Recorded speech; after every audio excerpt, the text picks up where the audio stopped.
Hello and welcome to my YouTube channel. My name is Evelyn and I am a rune worker. I have been using runes for almost a year now and I have been researching them in a historical context for about that long as well. I have taken a lot of lessons from some of my contemporaries such as Jackson Crawford, who is a professor of Norse linguistics and Norse mythology, who is now freelancing through YouTube and teaching people all about the runes, about Norse mythology, and I am extremely grateful for his body of work. And I will actually link his YouTube channel over here if you want to check out more of him. I also am really thankful for people like Jon White, who is another. I'm very grateful for these two guys and everything they have done on YouTube, as well as some resources that Jon White himself has pointed me to. So I thought I would throw in my opinions and ideas and thoughts on the history of the runes, because I think that although my contemporaries do a great job with providing historical context for the cultures of the Germanic peoples and the Norse people as well, I think that adding in a queer perspective and a femme perspective, and what I mean by femme is the culturally indoctrinated ideas of femininity, we should be able to voice our ancestors who were not in the binary and give them, recognition for what they might have been going through at the time. Now, some of the stuff, obviously, like a lot of it will be speculation because it'll be going off of facts that we know and then inferring things off of that about what might have been happening. And I'm going to take into context the introduction of Christianity and what that did to the enforcement of sexual repression for so long, so long. And in this video, I won't get super into that, but I will have videos in the future. If you want, please leave a comment if you would like me to do a video, I don't know, like on the sexual repression of queer people throughout medieval and, like Iron and Bronze Age, but more so really Christianity. Yeah, let me know. You should definitely check out these two guys because they do provide a lot of context for the runes in a historical sense, and also a lot of other elements of Norse and Indo-European myth. So, still worth checking out. But in this first video, I will be going over the history of the runes. First, I will go over their recorded history, that is the archaeological discoveries of runic artifacts and recorded religious and spiritual practices, as well as referring to the body of research that has already been done in the theories that have risen regarding the runic alphabet, both as an epigraphical writing system and as an alphabetical writing system. And epigraphical being a writing or system of symbols that don't necessarily denote phonetic sounds, but they do denote certain things, like possession, for instance. And then I will outline the mythological origins of the runes, which is the tale of Odhinn and the tree, and how that could be put into the bigger cultural picture of the times. I will then take a moment to go over some of the darker history of the runes, specifically the use of the runes in Nazi Germany and how it was used to prop up a sense of Germanic nationalism during that time, as well as its transcendence into neo-Nazism following the war and as it exists today in mostly the prison systems, as the prison systems in America are designed in a way to segregate people based on their perceived demographics in order to sow discord amongst them. To finish, I will then have a moment to talk about my usage with the runes and how I've used them in my own divinatory sense and magic practice. And of course that part's going to be mostly just my opinion, so obviously you can take or leave my beliefs and opinions at that point. So I will make sure to specify what things I say that are my opinion and what aren't my opinion, and what is fact and what is things that I am pontificating. And of course in the comments below, if you hear something and you're like, well actually that's not true, please let me know. I'm trying to grow, I'm trying to learn, so I would love to know more. If you think that you know more, please sound off in the comments, but please be kind. Chapter 1, Runic Inscriptions. The first example of runic inscriptions on an object is the Vimos comb, which was found in Denmark and dates to about the year 150 CE. The inscription itself seems to spell out the word Harja in runes, which is Old Norse for hair. That is a observation that Jackson Crawford pointed out. This is also attested in a book which I will link in a text right here. In addition to this, there is a fibula bone that was found even earlier that some historians think had runic inscriptions on it. However, this fibula bone, as I'll show the picture of the carvings on it, seems to spell out something like Hiwi, which could interpret the meaning as for the spouse or matters of the family, something like that. It's Old Saxon or Old High German for Hiwa, which is spouse, but that includes the an A at the end. So it's argued that it could be a runic inscription, or it could be some like Latinized alphabet, like mashup to, and maybe some Greek lettering as well. It's unclear. So more commonly, the first example of a runic inscription that historians point to is the Vimos comb in Denmark. Just to further that point as well, after doing a little more research, it seems that the inscription's most likely Latin. It might even be a masculine name, and if it's read from right to left, you can see like it's I-D-I-N in modern, Latin alphabet. So more than likely, the first runic inscription we can definitely say was the Vimos comb. That's all. The Maldorf fibula was found in northern Germany, by the way. After that, we have the Kylver Stone. So I say Kylver Stone, and it's actually Kylver Stone. I think that I thought about the Kylver elves as I was saying that, so we're just gonna pretend that I said Kylver for the rest of the video. Thanks. And the Kylver Stone is really unique and fascinating to me because it's the first example of the entire runic alphabet written on a stone, on anything really that we have recorded. One of the curious things about it is that the runic inscription was written on the inside of a tombstone, so this inscription itself faced the dead person. So one could argue that this was used, although this is not proven at all, obviously, this is just my opinion, that maybe it was somewhat of a magic inscription. There is theories, and I'll get into that in a little bit, of why the runic alphabet is laid out the way it is, based on how and what the words mean and do. I'm sorry, the symbols, what they mean and what they function as. Another note on the alphabet is that you find the entire Futhark alphabet on a lot of inscriptions and, yeah, like weapons and possessions. And this is unique and points to further supports the idea that the alphabet was arranged in a specific way for a specific reason, maybe even magical. That's my opinion, but that's just my opinion. It was on a limestone tablet, and as you can see from the inscriptions, some of the letters didn't fully make it on there. There's a few, such as Ansus and Feo, that didn't fully get written out. However, they're still there, and it can be inferred that that's where they are in the alphabet. And you'll also notice that Elhaz is upside down. This is not uncommon. A lot of times runic inscriptions were written not only from left to right, but a lot of the symbols could be inverted. As you can see, Berkanan as well is inverted left to right. Now, the runic system of writing was originally theorized to be an epigraphical writing system. This is due to the fact that originally it was found on a lot of objects that would denote meaning, or like ownership, and it was single runes or things like that. These symbols took on names and meanings outside of their traditional symbology and outside of a traditional alphabet, and many of the original names were obviously lost to time.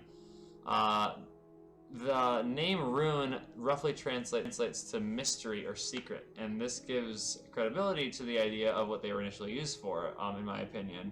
Just that they were a little more tied to the esoteric or the magical. And also to know ownership and to record things, and they were also closely tied with many other popular cult symbols such as the moon disc and the horseshoe and the spiral. There was many symbols around this time that doubled as cult symbols and runes, such as Tiwaz. Tiwaz was the symbol of Tyr, the war god, and the imagery of Tiwaz looks like a spear. It's theorized by some historians that the runes were not only an epigraphical writing system, but also a pictographical, as as in they represented, you know, actual objects in real life. Some people think that Manes represents this twin horse god that existed named Manus from the Indo-European cultures. That could be wrong. I think it might be Germanic. It was, regardless, theorized that this represented that. In addition to that, Berkanen could also be seen as two mounds of dirt, and that could relate to the ground and fertility. So, the actual origin of the runes seems to place itself somewhere before at least the 2nd century. So it's before the year 150, which is when that, you know, the comb was found. It could even be, most historians theorize it was before that, because how could you have this widespread system of writing that just existed out of nowhere, and you find these examples, you know, in Germany and Denmark and all over northern Germania. So, with that being said, it seems to have derived from Latin, Greek, and Etruscan languages, because it has a lot of similarities. A lot of the symbols have similarities to Greek letters and Roman letters. And in addition to that, most historians theorize it was likely one person, or like a group of people, a small group of people, who came up with this writing system for a specific purpose. One other fact that points to this is the ordering of the alphabet itself, that being Futhark. And as you can see still in the ordering, there are meanings, and I'll put the meanings right here so you can kind of see. So there is some variation between scholars on what the meanings of the runes are. However, so this is not an exhaustive list of the meanings. In addition to that, too, there's actually some depth that goes beyond just the, you know, the literal definitions as we know them from the rune poems. There's some more like cultural and contextual meanings to the runes that would be too long for this video. So I'm going to go to this book called the Laughter and Prayer, which is an etymological book on, and also just essays on Scandinavian culture and Germanic culture and Anglo-Saxon culture. The author of the book, Lieberman, points out that the first 3 letters in the Futhark alphabet spell out the word vulva in Proto-Germanic. Vulva was also a word used for seer or seeress in Old Norse. Specifically, there is a myth of Odhinn going to hell and raising a vulva from the dead so he can see the future and see that his son Galdr will be murdered. And so he does this in order to gain knowledge. Now, he makes in the book a comparison. He says, imagine if you went to a modern English speaker who did not, you know, read, and you told them that the first 4 letters of the alphabet spelled the word like C-U-N-T. It's kind of like that. Like, why have this alphabet start off with like a fucking vagina? You know, like it's kind of funny. They theorize that the alphabet itself was arranged in this way for a specific purpose, because as we've gone back over time, as you know, historians and scholars have gone through time and given the names and meanings to these letters, it seems that there is an intentionality from the way that that it is laid out. For instance, it starts off with 2 you know, livestock animals. You have Fehu, which represents cattle or wealth more specifically, and then Uruz, which represents Arax, which is like a bull. And then right following that, you have Thurasas, which is like raw power and strength, and then wisdom, which is like, you know, how you carry that. In addition to that, there's a few other peculiarities to the runic alphabet that would indicate that it was arranged in a way that was pretty unique to itself. There are some overlaps in terms of the positioning of some of the letters and their Latinized counterparts. However, it is pretty damn unique to itself in every iteration, and there were a few iterations of the runic alphabet. The first one being this classic 24, you know, character runic alphabet of Germanic times, which, as I stated before, we have reconstructed most of the names through a few ways. One of them being the runic poems, which were written about each of the runes. We have the Anglo-Saxon poems, and we have some of the Icelandic poems as well. However, in Scandinavia, after a while, the runic alphabet was cut down to 16 letters instead of 24. So that is the younger Futhark, and I will list that right here as well. During this time, there was also being developed in another part of the northern Germanic areas, the Anglo-Frisian Futhark alphabet, which consisted of over 30 symbols, which included new sounds and syllables that were being introduced to the language at that time. So you can see at this point, it had become more of an alphabetized system. However, as it is with Hebrew lettering, the individual letters themselves still carry meaning and power to the people. Now, what exactly those meant and what these runic formulas meant to the people at the time is still kind of lost to us, because people would inscribe runic talismans on wood because it's an organic material, or bone, things that really decay. And it's really uncommon for bone. I mean, think about fossils as a very small fraction of biological material that becomes fossils, so we really don't have a good idea of all the ways that runic inscriptions were used, so we have to theorize. Another reason that you find runes on organic materials is because it's easier to scrape them onto organic materials, and they were designed in a way so that would be easy to just put them on anything. We also need to understand and make sure that we aren't drawing conclusions where there isn't anything to draw from too. So that is something to keep in mind. Hopefully this is the final note. We'll see. In this next section, I talk quite a bit about Odhinn, and I also refer to Odhinn as a being, a tangible being. Now, I want to be clear that you do not need to believe in the gods or the goddesses. In fact, like, if you have your own faith, if you don't actually have any faith at all in, divine beings, that's perfectly fine. I don't think that you'll find the runes to be any less engaging or compelling, even if you don't believe in the gods, or if you have other spiritual practices altogether. I see this practice similar to tarot, where you don't need to, believe all the esoteric things that go along with it, but I would ask for respect while I'm talking about this, because to me it has shown itself to be quite real. Like, I really do walk alongside these beings, and I do not feel subservient to them. In fact, I feel like I am an equal to them, and I think, in my opinion, that's the point, is that gods and these interdimensional divine beings aren't actually over us. They're actually alongside of us and within us, because we are divine, indeed. And so that is something also to keep in mind. Do not become subservient to anything if you do believe in that thing, because we are at the center, as long as we recognize that we don't hold power over anything. Now, I'll get into a later video, perhaps, if people are interested, as to how I've internally justified that I'm talking to a 4,000, 5,000 year old being in my head nearly every day. And to summarize, I believe that it's the power of human belief and intentionality actually gives things meaning and tangible power. Like, think about the figure of Jesus. This is a being that people have killed for and done things in the name of Jesus. Even if you don't believe that there is a being such as Jesus, people for sure believe it and do things by his name and have visions of him.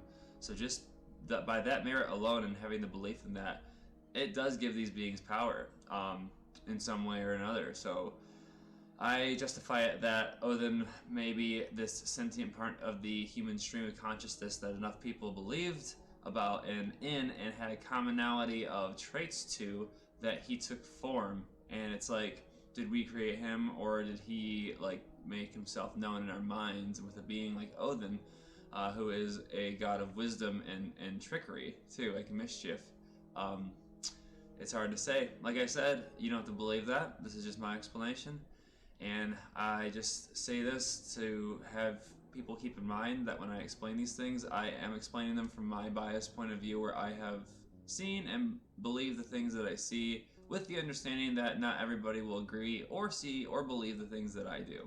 Now I will get into the mythological origin of the runes. So this is going to be not historical. This is going to be mythological. This is related to Odhinn. Odhinn is said to be the god of runes. And I will recount to you Snorri Sturluson's tale, and this is Eric Lehman's translation of the Poetic Edda, from Snorri Sturluson, who wrote this in 1200, and he was recounting this from oral traditions as well as some actual written poetic inscriptions. Now, the Hamvamal, as it's called, which is the sayings of the High One, is one of the oldest sagas in the Poetic Edda.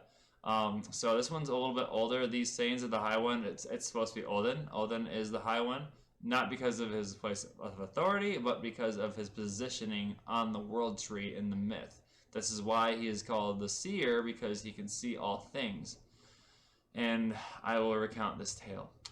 I know I hung on that windy tree, swung there for 9 long nights, wounded by my own blade, bloodied for Odhinn, myself an offering to myself, bound to the tree that no man knows, whither the roots of it run.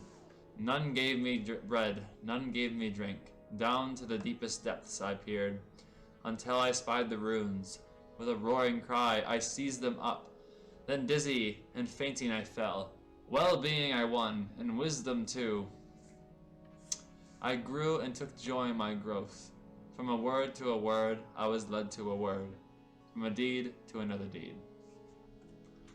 And that's gonna be Eric Lehman's take. I actually prefer Lieberman's take from the book In Prayer and Laughter, which I'll also link somewhere over here. I know that I hung on a windy beam or tree, all of 9 nights wounded by spear, and given to Odhinn, myself to myself. They did not give me bread nor a horn. I looked, searching down. I took up the runes, shrieking I took them. I fell back from there. And then he goes on to say the 9 songs from the wise son he learned and drank the precious mead. Now, Odin's wisdom can be seen to draw from 3 places in the myth. One being from his ordeal on the tree. The second being from his sacrifice at the Well of Mimir, where he plucked out his eye and offered it in sacrifice to gain wisdom. And the third can be his stealing of the sacred mead of wisdom.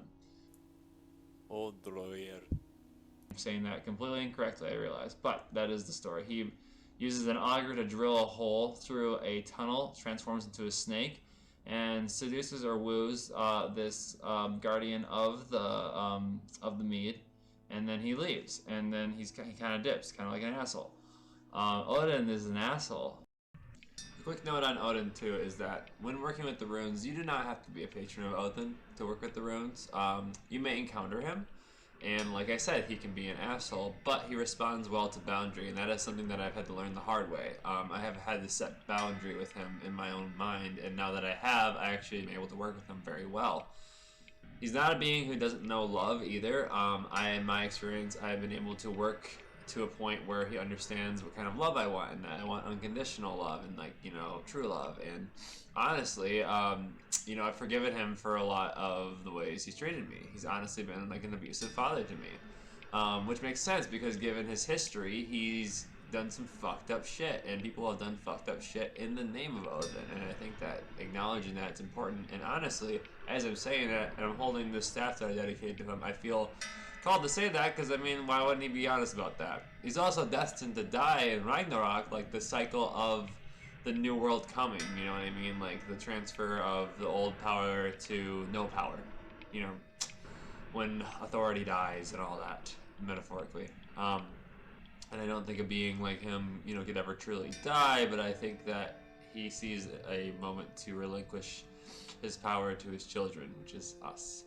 So feel free to reuse the runes at will. Just be prepared if you encounter Odhinn and you don't want to talk to him, you can set boundary, but if he does want to talk to you, it's not like he'll be respectful and he'll ask before anything. I mean, he may even want you as a patron, but just understand that if you choose to be Odhinn's patron, which is an act of choice, he will be there the rest of your life, just so you know. All this being said, I still think it's like worthwhile to interact with Odhinn because on the flip side, there is this ecstatic and like frenzied bliss you can get when interacting with him and like experiencing the runes. It's like you're overtaken and you're like on a ride, you know what I mean? It's like Odhinn offers you a hand and is like, you want to come on this crazy ass ride real quick? And you're like, maybe. But then if you say yes, it's like just like go into it, you know what I mean? I will also say he's a very like masculine god, and it's quite strange being like a trans woman and interacting with such a masculine presence. It's almost like I've had to show him the sensitivities of my own mind so he respects me. But the thrill of going on his like journeys with him and through the mind has been like beyond words. Like it's worth every single moment. It really is, and I mean that. Odhinn was god of the hang, so traditionally sacrifices to Odhinn were in the form of animals and humans.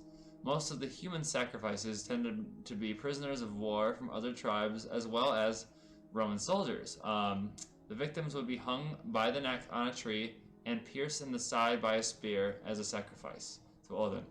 This makes a lot of sense then why Odhinn would sacrifice himself to himself by stabbing himself in the side with a spear. Some people think that there are parallels from the story to the Christian, obviously the crucifixion, because you have a man on a tree, or on a beam. They don't give him bread or drink, and he's stabbed in the side with a spear. However, I would argue that that's not really... there may be parallels, but the similarities end right there, because besides that, it was a self-induced sacrifice that Odhinn had. He hung there for 9 nights. And he took up like knowledge, and he also survives the ordeal. Whereas in the myth of Jesus, of course, dies and is reborn on the 3rd day. Whereas Odhinn is let down. He like starts spouting off all this lore. Odhinn is the god of the runes and Skaldcraft, which has close ties to runic magic. Now, Galdralog is the rhyme scheme of the Poetic Eddas. It is said to be this magic formulae of speaking that invokes the power of the runes or poetry itself, and Odhinn is the god of spoken poetry, so they are closely related in the mind of like Germanic paganism. The two go hand in hand, in my opinion. That's my opinion. It's also something called Galdr magic, which is kind of speaking magic. That's Odin's thing. Now Odhinn himself, it is implied, learned this other form of magic from Freya, or from the Vanir, called Seidr magic. In the aforementioned myth, in the Volspa, the narrator mentions that Goldvig knows Seidr. And Seidr means seething, and Seidr magic is the kind of magic where you are having transcendental experiences of like projection, astral projection, let's say. So you send your mind out, or you shapeshift into a bird while your husk is at home. You know what I mean? Like you go out and seek things. Where Galdr is like it's you yourself and like shouting. Specifically, I always like making this reference, but in Skyrim, the shouting magic is a reference to Galdr magic. Fusroda is a fake example of a spell.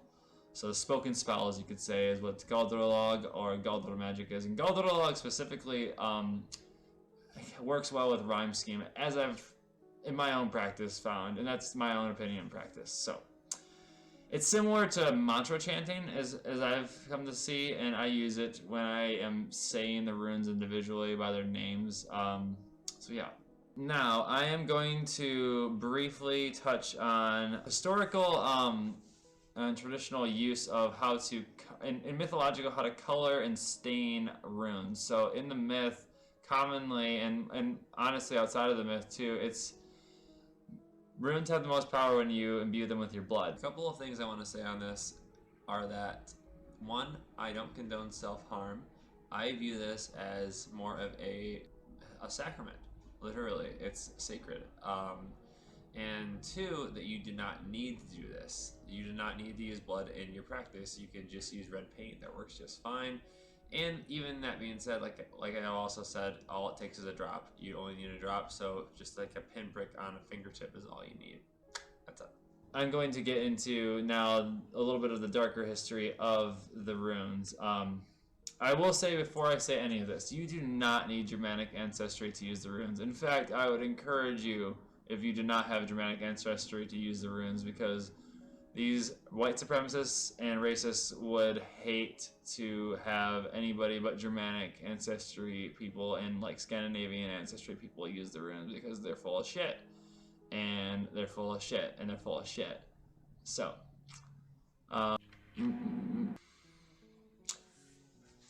the use of runes as symbols of white supremacy come in two major parts. The first being in Nazi Germany. Hitler desperately wanted there to be a strong Germanic identity tied to his country, so he incorporated the runic alphabet into Nazi propaganda. The two biggest examples would be the SS logo, which I'll put here, which features two Weal runes, that would be the sun, denoting the sun sword. It's like two next to each other, and representing power, obviously, and fire. As well as Othala, which is ancestral property, is the literal translation, or heritage. So obviously, you get this really strong national identity based around Germanic identity. And yeah, of course, the one that points to literal ancestry would be a symbol used. Carl Jung also attributed Hitler's auditory style to the Furor Poeticus, which is Odhinic fury of the spoken word. As I had said before, it's kind of the Galdralog. Like, Hitler, in a way, was using that power. He was using that, like, gusto and that speech to influence large crowds, and that is indeed Odhinic. And Odhinn is the god of spoken poetry and Galdr magic. So there's no getting around that. To this day, Othala is used as a symbol of white supremacy in prisons where, of course, I had said before, many people are forced to fit into their perceived ethnic identity, and has concentrated racialized and radicalized behavior behind bars, which, of course, bleeds over into the real world. While reading the book Odhinn by Diana L. Paxson, which is a great book, I highly recommend it, she recalls a story told by her friend who spent a night in jail for DUI. And he was a worshiper, and I'm sure still is, of Yahweh and Jesus. And as much as people don't want to believe it, but the more we put belief into things, the more of a presence they have. So he himself felt as if Yahweh and Jesus felt a hostile presence from within the prison of an older white man with a beard and fierce features. Odhinn has many different kennings, in my experience, and this is now going to be getting into my beliefs. So if you don't believe in the existence of gods or goddesses, that's fine. Just think of it more so as the identity behind the belief. So this is going to be mentioning Odhinn. I'm not going to speak this kenning because I believe these kennings can be acknowledged and they don't need to be spoken, because it's foolish to ignore these facts, but it is also even more foolish to invoke these names, in my opinion. Odhinn has many well-working aspects, and they are listed in the book, and you can also find them online if you really want to. You can just literally look up Odhinn's names, and you can go through all of them. So I won't mention them because they're free to access, and you can go get them if you want to. I just give you that warning that be careful who you bring in. It's important to recognize the past and also the present, and we may overcome it through practice and use of the runes that is outside of these oppressive ideals. Now, this is why I think it's so important to reclaim these from the hands of the oppressors, because literally the world is controlled by white supremacists. It's not even an argument. We live in a world that idealizes whiteness, and whiteness doesn't exist, in my opinion. Whiteness is fake. And Hitler and the neo-Nazis didn't even fully recognize nor consider the full power of the runes, which is why I think they're failing and why I think they have not done better. Even with their blasphemous intent, they have not been able to fully capture the secrets of the runes. And the runes don't belong to anybody. And in addition to this, if you look back at the interactions that Germanic tribes, when the runes are first being used, they treated the tribes of the Huns and the southern, the southern croppings of tribes equally. Like, they warred and they allied and they traded with all these tribes in equal shares as well as amongst each other. This racism did not, of course, go back that far, because racism is kind of a newer thing where, at least the white supremacist idea of it, of course, racism and prejudice has always existed in one form or another, because racism, as it is defined, I believe, is any racial minority that can have the law and the state benefit you if the color of your skin or your perceived demographic are the ruling class. You know what I mean? Like, That's what racism is. If you have the power of the state behind your own own perceived identity, then you can be racist. You can be prejudiced if the systems aren't serving you, but you cannot be racist if the systems do not serve to protect you. I will talk about my own experience with the runes. So as I had said before, traditionally runes have been colored or stained in order to activate them. I myself have created 3 blood runes, as I call them. I think others call them that too, but just what I call them. It sounds cool. So these runes I made as talismans, and 1 I made for myself, and 2 for 2 people I really trust. I will say that if you do make blood runes, make sure that you literally trust that person with your life, because you are giving away a part of your life when you do that. You really are. In addition to this, you can draw these symbols on almost anything you want to, and each of them has an individual meaning, and I truly believe that with human intent and belief, we give things meaning. So that is why, even if you could argue that some of the historical accuracy of some of the names of the runes isn't quite spot on, just because of the fact that people believe it is true and have been putting them into use, gives things meaning, gives them actual power. Like, think about all of the people who believe in white Jesus and how many atrocities have been committed in the name of this false idea of the idea of Christianity itself is kind of a hodgepodge of prophecies that got written into the Hebrew Bible in order to justify the existence of this Christ. So you have all these beliefs that have turned into this reality now. Now with the runes, in the ancestry that I have, it seems like, in my experience with talking with ancestors through, like meditation, and usually you're not directly talking with them, it's more so like a feeling or an idea, and it really does seem that, of course, like an ancestor would want one to advance, and to evolve a practice. So it seems like even if there isn't an entire historical accuracy to some of the runes and their uses, there still is an intent there, and there still is this need to evolve the practice. So I think that ancestors understand and encourage, at least for me, an adoption and usage of the runes in new ways. So there's nothing wrong with using runes in new ways, as long as we understand their context, because they do have a power to them. They do have an understanding, so it's not like we can just go and use them any way we want to, because there is and should be some respect paid to the traditional usage of the runes. Now, to get into all of that right now, it would be an entirely different video. So I'm going to cut this short a little bit by just saying that runic magic, as far as I'm concerned, is real, and it has affected my life in tremendous ways, in very, very positive ways. In addition to that, in some scary ways as well, before I knew what I was really doing. So I do recommend starting out small and avoiding runes that seem like they might be too much to handle, because they can be. Runes have historically been used for divinatory purposes, that being casting runes and reading them in order to predict the future, or to see, just like tarot, to see a certain pathway that could be taken to the future. So I'm going to include a few of my own rune pulls that I do. 2 of them are going to be based around the runes.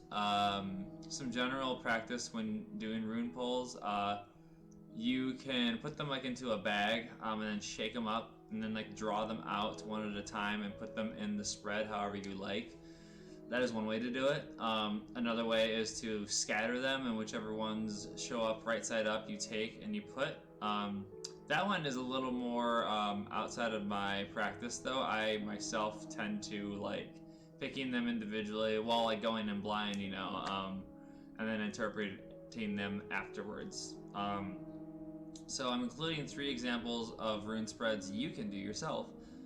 2 of them are based around actual runes, that being Ansus and Uruz, and being the wisdom and will of the self, respectively, and they're reflective of that.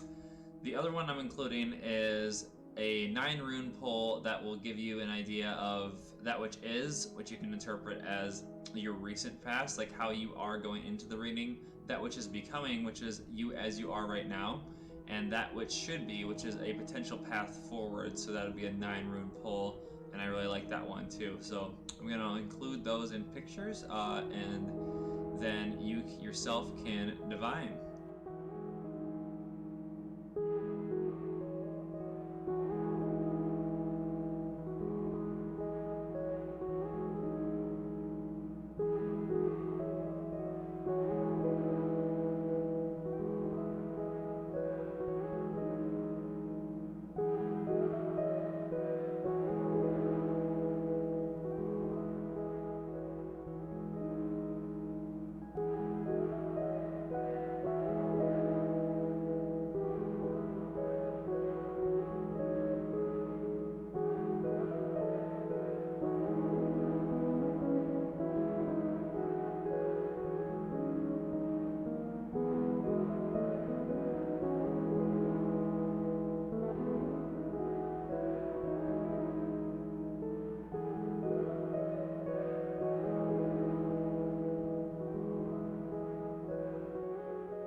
That is one usage for them, but more often I find myself inscribing the runes onto objects.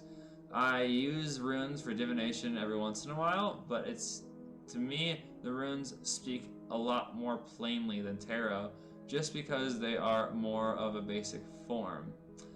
I will also make a video on, like how to use runes in divinatory practices as well. And hey, if you made it to this far in the video, thank you so much for watching. Like, I can't thank you enough. I really appreciate you listening all the way through. If there's any videos in the future that you want to hear about, if you want to leave a comment, please tell me. I will answer questions. I will get into practices, and I can even get into more of the history because I didn't even touch on everything. So yeah, I'm going to start this channel, and I'm going to do runic meditations through this channel as well. I already did one before, but I'm going to upload it separately. And I love you, and I hope you're having a really good day, and I hope it's not too rough. These times are fucking insane, and we need a lot of love right now, so make sure you love yourself.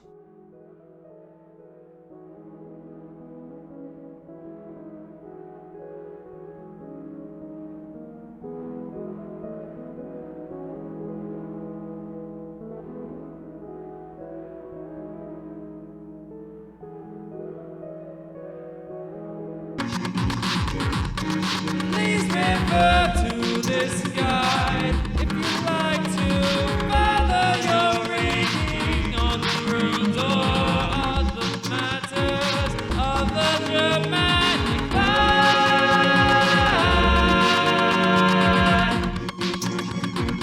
Of the Germanic